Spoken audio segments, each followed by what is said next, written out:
আসসালামু আলাইকুম virtual viewers, সবাই কেমন আছেন? নিশ্চয়ই খুব ভালো আছেন। আমি ছোট্ট একটা পানের ব্রাঞ্চ কিনে নিয়ে এসেছিলাম বাজার থেকে 60 টাকা দিয়ে। তো এখন দেখুন আমার পানের কি অবস্থা, মোটামুটি ছেয়ে গেছে। আমি আগ গাছের গোড়ায় এটা লাগিয়ে দিয়েছিলাম এবং আমি অন্যত্রও আমার হ্যাঙ্গিং করা আছে পান গাছ।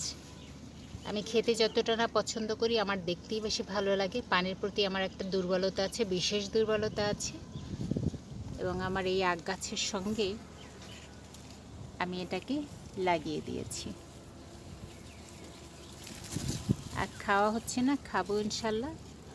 তো যে কেউ আপনারা এটা কিন্তু ট্রাই করতে পারেন, এবং পান গাছ থেকে নতুন পান গাছ করা খুবই সহজ। জাস্ট এই যে শিকড় সহ অংশটা মাটিতে লাগিয়ে